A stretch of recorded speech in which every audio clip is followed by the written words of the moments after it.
Oke teman-teman, Assalamualaikum warahmatullahi wabarakatuh. Waalaikumsalam. Balik lagi di channel Belajar Sejati.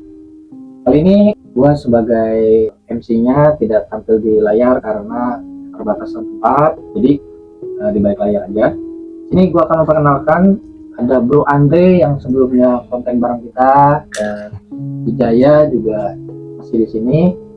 Sesuai requestan Bro Andre Wijaya, yang mana Bro Andre ini pengen banget sharing pengalaman dan pengen banget tahu pengalaman Wijaya juga.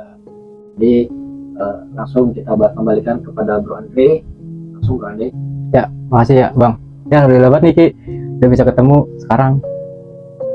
Pengen tahu pengalaman, pengen tahu juga nih cerita-cerita kita tentang yang melihat alam gaib. Terus kayak pocong, kuntilanak gitu. Awalnya kan pernah suka ngeliat kayak gitu, tapi cuma sekilas doang, nggak padet. Kayak apa sih, siluet-siluet doang. Jadi tuh pas dari dulu tuh lagi musim layangan.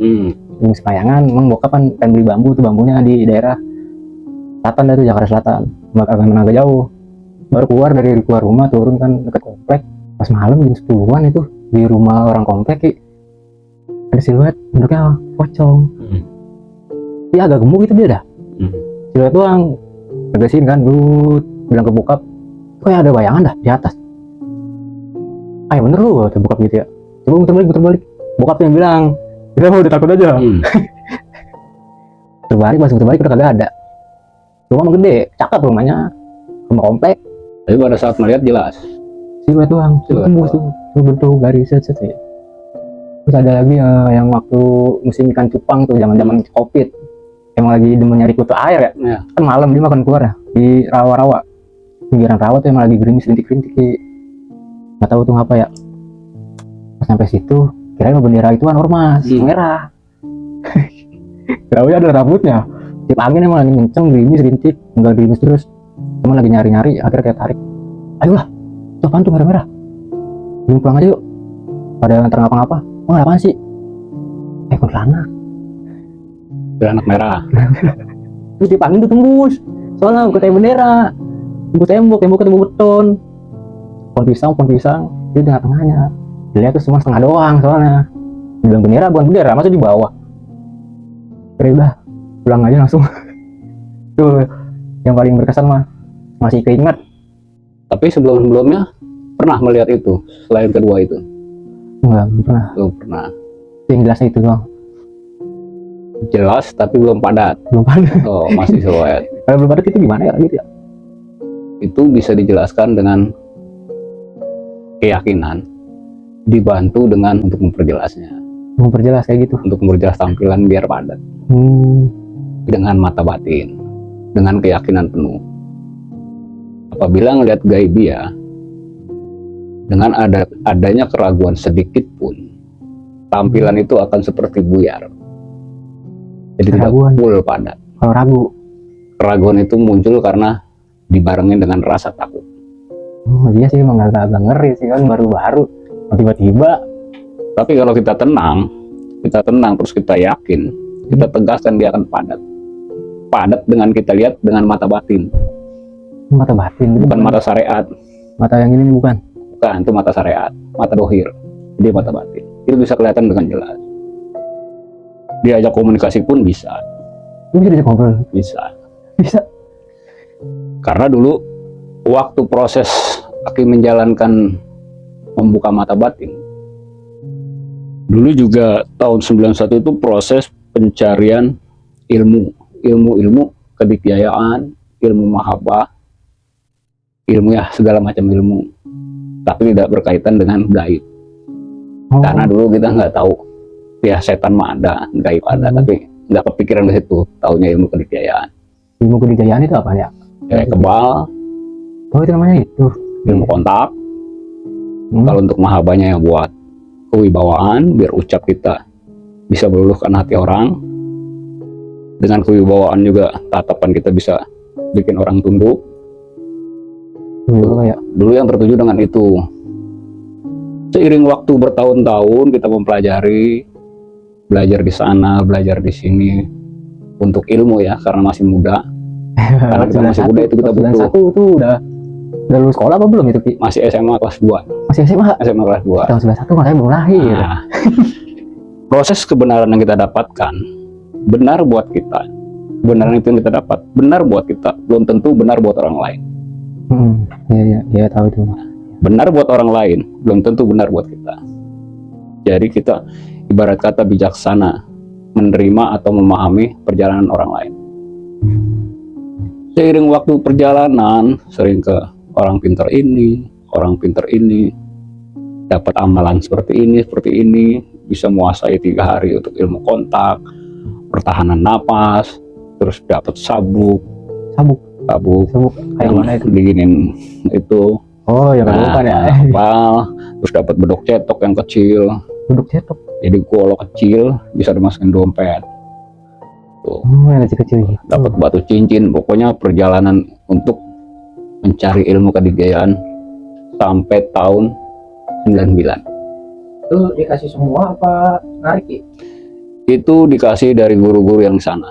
Jadi pada saat ketemu guru yang di sana, guru itu senang berbicara, ngobrol. Akhirnya nginep di sana, ngobrol tentang proses guru itu menjalani spiritualnya. Setelah panjang lebar ngobrol, pulangnya dikasih oleh-oleh. Itu Ivan apa gimana kalau itu? Oleh-oleh itu biasanya ya bentuk kasih sayang guru terhadap muridnya. Nah waktu masa prosesnya itu udah kebuka belum mata batin? Belum, karena kan nggak mikirin gaibia, Oh, cuman baru ilmu-ilmu kayak gitu aja. ilmu-ilmu kedigayaan aja. Itu zaman jahiliyah ya, masih nyari ilmu kedigayaan. Ya, belum bisa lihat yang itu kan. Jadi semua pelajaran-pelajaran itu disimpan dalam diri, jadikan perpustakaan diri. Suatu saat kita akan berbenah, kita tinggal ambil yang di perpustakaan diri. Inilah jawabannya, inilah jawabannya, inilah jawabannya. Oh, jadi kayak hikmahnya, Kita ambil hikmahnya dari perjalanan itu. hikmah. Kita belajar dari kesalahan untuk mendapat jawaban kebenaran. Walaupun kebenaran itu menurut kita benar, menurut orang lain belum tentu benar. Tentu, ya. Jadi kita bijaksana menyikapinya. Beralih ke tahun 99, barulah kita bertemu. Sebelum ketemu guru ini, ketemu beliau, kita nyari guru juga di pesantren, di kampung ini, minta wejangan, sama kiai ini minta wejangan. Di pesantren ini ditawarin gitu juga, sabuk yang warna biru. Oh, Sampai sekarang masih ada. Masih Berarti ada dari tahun 91 tuh sabuk yang putih sampai sekarang sekitar 36 tahun ada. Masih tersimpan rapi. Masih di kotak. Wih. Semua barang masih ada. Apapun kalau kita yakin, itu pasti berhasil. Ada keraguan dikit, gores. Setelah proses keajengan ke ini, ketemulah guru yang terbaru. Setelah ketemu guru yang terbaru, kita merubah niat. Kembalikan ke niat awal. Setelah masuk wadah ini, kita kembalikan ke niat awal. Luruskan niat. Memperbaiki ibadah. Tujuannya tetap memperbaiki ibadah juga ya. Tujuannya memperbaiki ibadah. Karena sesungguhnya apabila kita memperbaiki ibadah, ilmu pasti akan mengikuti. Semakin kita mengejar ilmu, ilmu akan menjauh. Gitu ya. Dan ibadah juga akan jauh. Jadi jauh-jauhan semua dong. Pasti. Karena apa? Dia yakin dengan barang tersebut. Oh benda ya. Nah, bukan karena yang di atas. Yang menolong kita bukan di atas, tapi benda tersebut. Setelah seiring waktu berjalan, setelah mempelajari itu semua, tapi Aki tidak pernah ingin mendapatkan ilmu ini, itu nggak pernah. Karena niatnya memperbaiki ibadah. Sholatnya, sunahnya, segala macam. Amalan ini buat ini, amalan ini buat ini, amalan ini buat... jalanin aja, nggak usah dipikirin. Mau berhasil atau tidak, nggak usah dipikirin. Karena niatnya ibadah, bukan ilmu. Balik seperti tadi. Semakin kita mengejar ilmu, semakin jauh kita mendapatkan. Semakin kejar, semakin jauh. Tapi kalau kita niatnya ibadahnya karena yang di atas, minta ridhonya yang di atas, insya Allah ilmu akan mengikuti. Pada saat kita membutuhkan, ilmu itu pasti ada. Tadi kan kalau yang tadi, ilmu kalau bisa dikejar jauh ya. Kalau kita niatnya lurus saja buat karena Allah kan, insya Allah itu pada ngikut ilmu-ilmu yang sebelumnya. Ilmu itu akan mengikutinya. Semua apa yang pengen kita tahu di situ. Semuanya tahu tuh. Kita pelajari, kita amati, kita analisa, kita jalani amalannya, sudah kita jalani. Kalau sama yang sebelumnya, pas ketemu yang baru, pelajaran sebelumnya ada nggak di tempat yang baru? Belum ada. Oh, beda lagi ya jadinya. Yang dulu kan ibadahnya belang bonteng. Iya, masih remaja, Nah, zaman sekolah. anak-anak ilmu Hmm. buat gagah-gagahan. Kalau punya gituan gagah, Iya. nggak takut sama siapa aja. Karena yakin dengan pegangan itu. Bener sih emang waktu zaman muda mah. Tapi setelah puasa, kita buka puasa, kita ngerokok, nyantai, ngopi, ngobrol sama batin. Kita gak minum kali. Minum-minum gitu. Ya bukan kopi, ngerokok, ya ada air putih, air putih. Cuman setiap buka pasti saya nongkrong depan pintu, ngobrol ya batin. Jadi ketemunya semua jawaban itu ada dalam diri kita.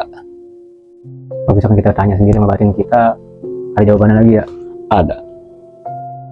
Tapi kan itu butuh proses untuk mendapatkan berbicara dengan batin kita. Proses-prosesnya itu pas dari yang baru apa yang Dari yang baru. dari yang baru? Karena kita membenahi ibadah kita. Sambil membenahi ibadah kita, kita dapat masukan-masukan. Dapat pelajaran-pelajaran, kita dengar, kita lihat, sambil kita amati, sambil kita analisa, dapat jawabannya muncul di sini. Berarti kayak gitu mah kayak semacam telepati ya? Kalau telepati, kita bisa mendengar suara-suara gaib dari jarak jauh. Pendengaran. Oh, suara berarti iya beda. Ini kan dari batin ya? Ini dari batin. Kita ngobrol sama, ini kan tempat kebenaran. Ini tempatnya orang yang berpikir seperti ini, seperti ini, seperti ini. Ya pikiran masa kotor lah. Berarti kalau udah masuk yang baru, udah bisa ngeliat-ngeliat gaib. Proses penglihatan gaib dari tadi. Rokok, ngopi. Berarti udah kelihatan? Akhirnya kita ngobrol dengan diri kita, kembaran kita. Kan sesungguhnya kita akan mencari jati diri kita. Kembaran kita, guru sejati kita ada di sini. Di syariat ada kita guru, tapi guru sejati kita ada di sini. Temukan guru sejati kita. Caranya gimana? Kita jalani prosesnya. Dengan guru kita yang membimbing kita, mengarahkan kita. Intinya, ikhlas dalam menjalani segala hal. Akan ketemu nanti sejatinya gitu. Ikhlas aja udah ya, penting mah. Niatnya buat karena ibadah kan, memperbaiki ibadah juga. Tambah lagi pada saat melatih kita untuk mengontrol atau mengendalikan hawa nafsu diri kita. Satu, mengontrol, mengendalikan hawa nafsu kita. Satu, dia akan kebuka dengan sendirinya gambaran-gambaran dalam, artinya kita di alam syariat, sana alam gaib. Alam syariat, alam gaib. Alam syariat, alam kita hidup. Nah, kayak sekarang nih. Alam syariat berdampingan dengan alam gaib. Nah, kalau di alam gaib kan Isinya ada kunti, ya pocong, ya ini, ya ini, ya ini, ya ini. macam-macam dong. Banyak. Jadi bukan kunti sama pocong doang ya? Banyak. Ya gundurwo gitu. Iya banyak. Nah, kan kalau syariat kan kayak kita ngelakuin kayak ngobrol gitu ya. Ada tetangga gini, bertemu sama orang. Di alam gaib itu seperti itu juga nggak sih, Ki? Di syariat aktivitas ada, di alam gaib aktivitas ada, sama. Di syariat ada orang baik, ada orang jahat. Di syariat ada orang baik, ada orang usil. Ada orang sombong, ada orang yang tidak sombong. Di gaibiah pun demikian. Di alam syariat ada masyarakat, di alam gaib pun ada. Di alam syariat ada pasar, di alam gaib pun ada pasar gaib. Kenapa kita bisa melihat pada saat raga ini kotor seperti ini kan raga kotor, tidak bisa tembus ke sana Ya, karena kotor, betul. tertutup dengan hijab. Hijab, kalau yang tutup gitu namanya. Hijab itu berlapis-lapis. Hijab itu kayak berarti kayak dinding juga berarti Dinding penghalang, ya? Dinding penghalang. tirai penghalang, itu namanya hijab. Kalau kita membenahi ibadah, lama-lama kan raga kita bersih. Raga kita bersih, kan manusianya berupa cahaya, Percaya. berupa nur. Kalau kita membersihkan raga, kalau raganya kotor kan cahayanya ketutup. Iya. Kayak gitu nih udah gelap. Seperti ini, contoh, Iya. raga isinya ketutup, setitik cahayanya akan ketutup. Tapi kalau kita munculkan manusianya, besarkan manusianya, cahayanya, hidupkan manusianya untuk membungkus raga, artinya akan jadi seperti ini nanti. Kelihatan? Iya. Ya. Ini Karena tembus. kita sudah membersihkan raga dari debu-debu, contoh kaca kotor, lama-lama kita nggak bisa ngeliat keluar. karena kotornya debu. Anggap ini alam syariat, itu luar alam gaib. Karena ketutup dengan kotoran, kita tidak bisa melihat keluar. Tapi kalau kita elap, kan akan terang. Kita akan melihat alam sebelahnya. Seperti itu, ibarat katanya. Bagaimana supaya kita tampilan padat, utuh? Ya kan? Bersihkan lagi syariatnya terus. Dengan sholat malamnya tambahannya, dengan rajin berzikirnya, raga ini akan makin bersih. Jadi pada saat proses pembukaan mata batin, itu akan banyak tampilan-tampilan yang mungkin akan selewat-selewat. Itu kayak gitu wujudnya apa? Contohnya, Katanya misalnya kita lagi begini, muncullah yang serem, muncullah yang ini, muncullah yang ini. macam ya? Banyak. Itu kalau misalkan kayak ada bentuk yang setengah manusia, setengah hewan gitu. Nah, Ada nggak di alam? ada. Ini alam syariat. Kita alam syariat, alam bijaksana.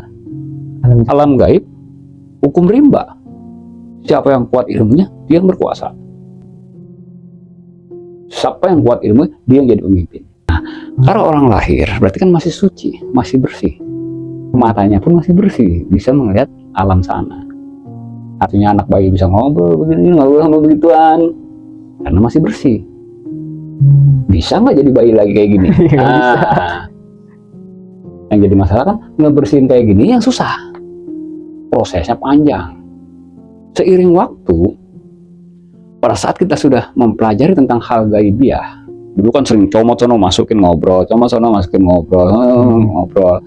Oh ternyata ini. Oh di barang ini ada ininya, di barang itu ada itunya, barulah paham. Buka perpustakaan diri kita di masa muda, zamannya punya pegangan ini kan. Iya. Buka perpustakaan diri kita, kupas di wadah yang baru. Nah kan dulu kan dapat benda kayak sabun, kayak keris yang bola kecil segini juga. Betul. Itu ada isinya itu semua. Ada hodamnya.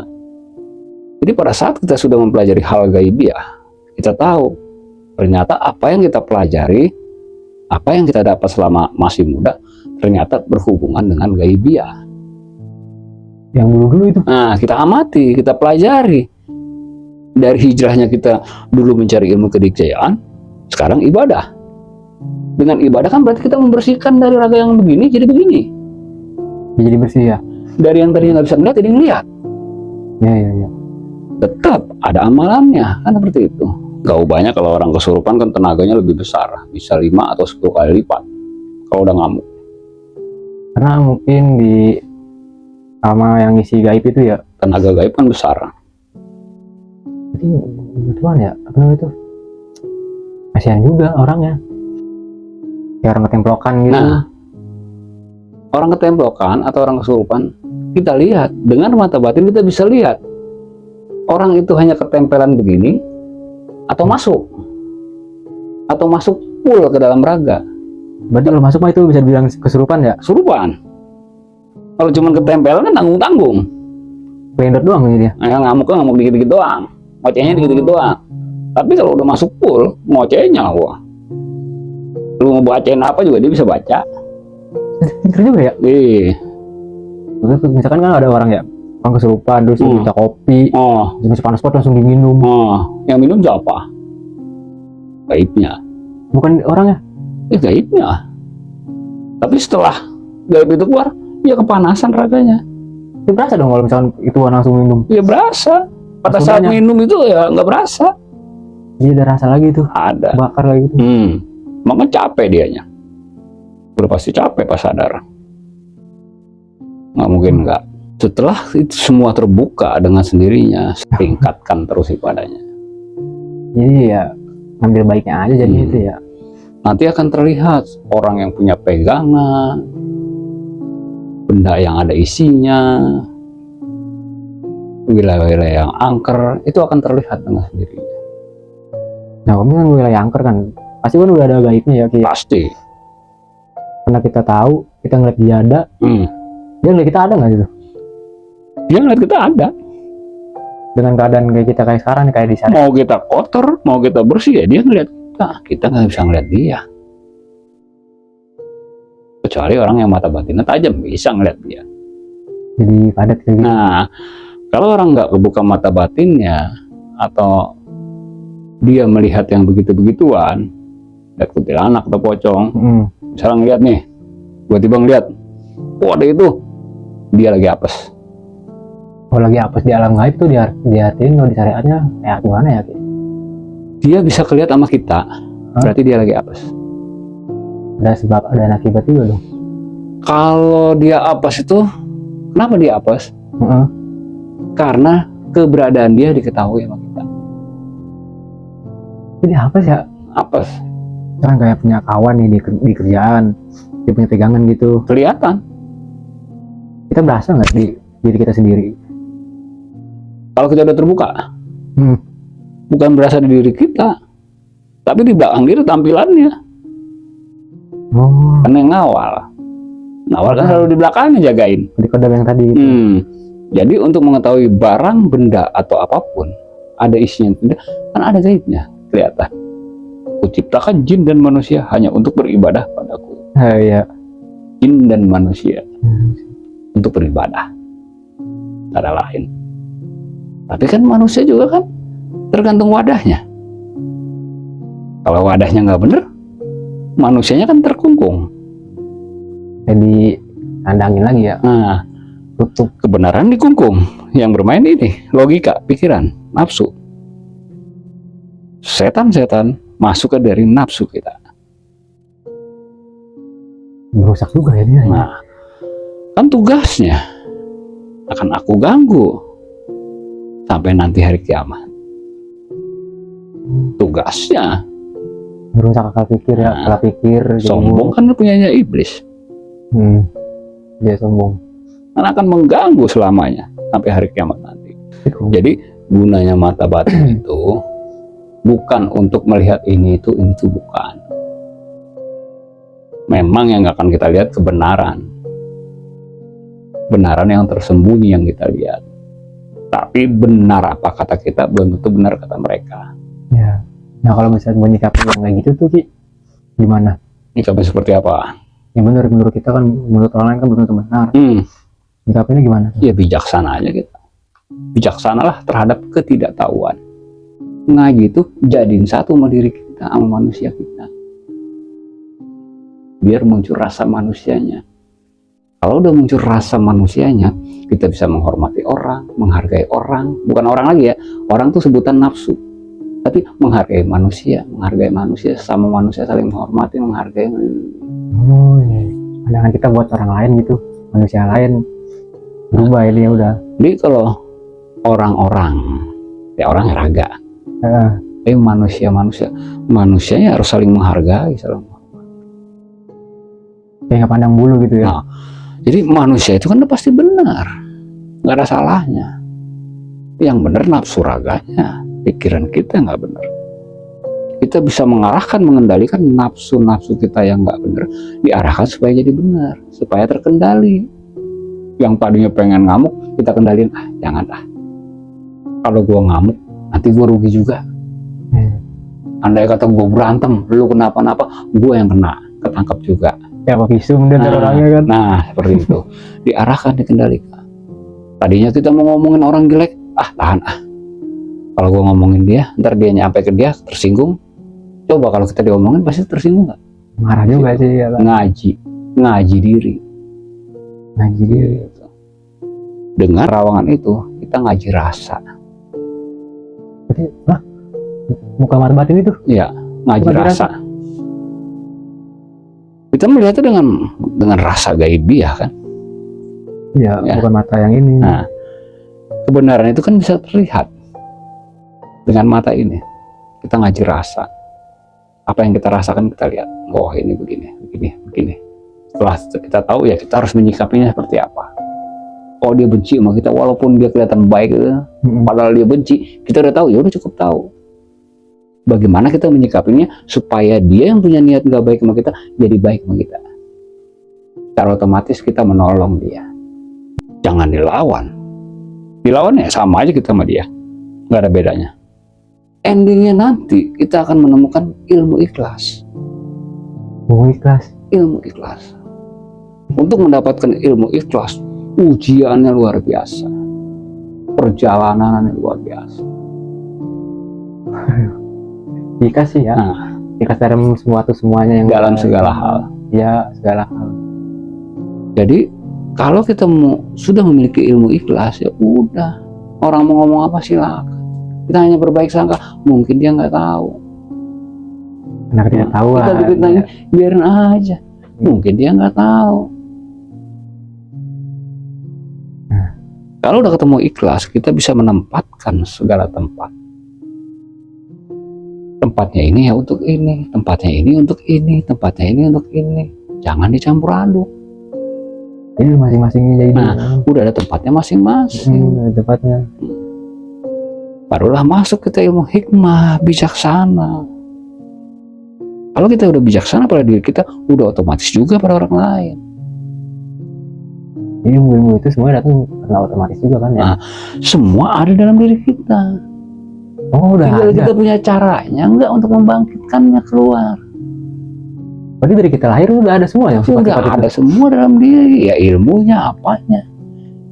Sudah disiapkan, tinggal di alam syariat kita berproses. buat membangkitkan itu. Dari keluarga kita dididik, setelah kita agak remaja dewasa, mungkin kita pengen belajar ini, setelah kita dewasa atau bilang pengen hari mau usia tua kita bertemu dengan guru ini, oh udah ada semua dalam diri, bangkitkan dengan cara gini, bangkitkan dengan cara ini. Keangkat kan manusianya bungkus raga, manusia benar, manusia kaya, manusia ini punya ini, udah ada jatahnya semua. Tinggal mau sabar nggak, tinggal mau ikhtiar nggak, gitu. Kalau bukan haknya jangan diambil, jangan direbut. Ngopi dulu. Ada yang tanyain? Dari belajar yang batinan itu udah sampai sekarang berarti ya? Sampai sekarang. Sampai sekarang. Berarti dari tahun 99 sampai tahun 25 ini sekitar 26 tahun. Dalam posisi mata batin terbuka. Jika dibutuhkan aja. Kita Tahu. tidak punya ilmu, nggak punya ilmu apa-apa, karena niat kita ibadah, bukan ngelmu. Nah, bukan itu kan yang masanya. Tapi pada saat dibutuhkan, ilmu itu akan ada. Pada saat dibutuhkan. Apa yang dirasain pas pertama batin terbuka? Pada saat mata batin terbuka, di sini kita nih, yang pertama di sini ada cenut, dan nanti pada akhirnya kebukanya di sini, seperti gambaran tampilan, kayak kita nonton TV, ya, Kayak layar gitu, langsung kayak layar gitu. layar lebar. Tapi kalau kita nggak punya benteng raga yang kuat, nggak punya guru yang untuk backup kita atau mengarahkan kita, membimbing kita, nerawang itu bahaya. Nerawang itu bahaya. Bahaya. Kalau nerawang lagi itu berarti udah masuk alam gaib juga nggak sih? Iya, rasa kita terus kayak kita gini, buka ngeliat begini, lihat kan gitu. Iya. Ruang tanpa batas. Tuh mata batin kebuka kayak gitu. Pada saat nerawang, kita pengen lihat ini, pengen lihat ini. Misalnya di daerah yang jauh, kalau nggak punya benteng tubuh dari amalan istiqomah, dari ibadah istiqomah, dari puasa istiqomah, raga kita kan dibungkus. Pada saat kita menerawang ke sana, kita pengen lihat orang ini sakti nih, punya pegangan. Pada saat kita nerawang, kita langsung berhadapan wajah dengan gaib itu, kayak begini, gaib berhadapan gitu. Masuk kelihatan itu. Kelihatan hadap-hadapan. Itu asli Gaibnya. kita juga gaibnya. Iya, kan kita nerawang dengan mata batin. Kalau kita benteng nggak kuat, pada saat kita berhadapan dengan kita diserang. Bisa nyerang. Contoh di syariat aja. Ada tongkrongan, preman-preman, 2-3 orang. Kita lewat langsung begini. Dihajar nggak dong? Iya sih. Kayak gitu. Seperti itu kalau nerawang-nerawang. Kenapa nerawang itu bahaya? Ya seperti itu kalau nggak punya benteng yang kuat. Jangan ceroboh, jangan gegabah. Karena semua ada tingkatannya. Dan untuk mencapai tingkatan-tingkatan itu ada tahapannya, ada prosesnya. Dan prosesnya itu ya ibaratnya merih-merih lah, menderita-menderita lah. Jangan melihat hasilnya doang, wah dia sakti gitu. Bisa begitu ya, lu nggak ngelihat penderitaannya pada saat mencapai kesaktian. Pahit manisnya waktu masih belajar kan. Jangan kaya lu nggak tahu dia merintisnya seperti apa, susah payahnya, dihinanya, jatuh bangunnya.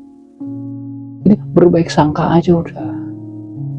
Lagi sampai segini prosesnya panjang, dari 91 sampai 99 udah 8 tahun untuk nyari ilmu-ilmu begituan. 99 berbenah diri, benahi ibadahmu, maka akan terbenahi kehidupanmu.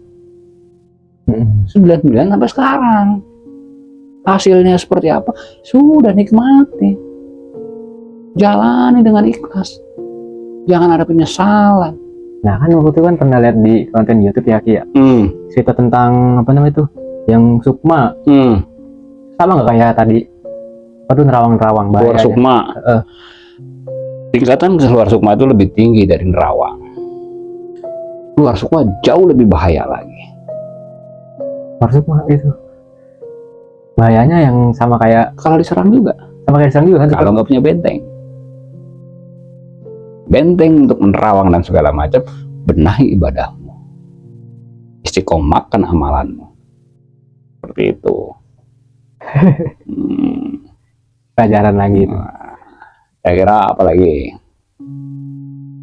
Ya udah, mungkin nanti kalau misalkan ada pertemuan lagi kita pertanyakan lagi Ki.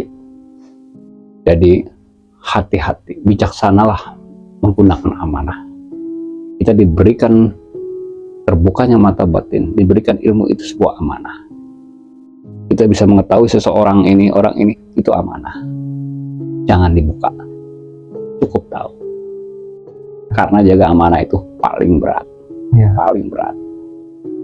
Ya orang curhat gitu, lu jangan bilang siapa-siapa ya, lu aja nih yang tahu gitu. Nah, ntar lu gitu lagi sono, lu jangan bilang siapa ya, lu ya. Itu masuk amanah juga kan Ki? Itu Amanah juga kan? amanah, tapi kan cuma amanah-amanah doang. Tetap aja lu nggak cerita sama orang. Lu jangan bilang ya kalau gue cerita ya Ada gitu. aja. Iya. Untuk kali ini, malam ini dicukupkan. Dan hari ini isinya daging semua ya, alhamdulillah. Semuanya sudah terjawab semua bro. Alhamdulillah terjawab dari pertanyaan-pertanyaan. Jadi kurang lebihnya begitu ya Ki ya, untuk mata batin ya, perihal mata batin itu juga perjalanannya kurang lebih seperti itu, dan bahayanya amalan kalau disalahgunakan ya Ki ya. Ya. Ada tambahan lagi dari Bro Andre atau Kijaya? Ya mungkin hanya pesan. Itu bagian dari proses perjalanan, yang artinya ketidaktahuan itu kita harus bijaksana. Jangan kita lawan dengan nafsu. Dan apapun yang kita jalani, kita perlu pembimbing, perlu guru untuk mengarahkan agar kita selamat dan aman dalam menjalani kehidupan ini. Selanjutnya, hati kita pasti terjaga kalau kita selalu berbaik sangka. Walaupun kita tahu orang tersebut seperti ini terhadap kita, anggap nggak pernah terjadi. Berbaik sangka aja. Insya Allah kita terjaga dari penyakit hati. Hanya itu aja pesannya. Terima kasih. Baik semuanya, terima kasih. Kita akhiri konten hari ini. Mohon maaf apabila ada kesalahan kata, baik dari konten, obrolan, perkataan, dan penyampaian. Saya, Bro Andre dan Kijaya mohon maaf. Saya akhiri. Assalamualaikum warahmatullahi wabarakatuh. Waalaikumsalam.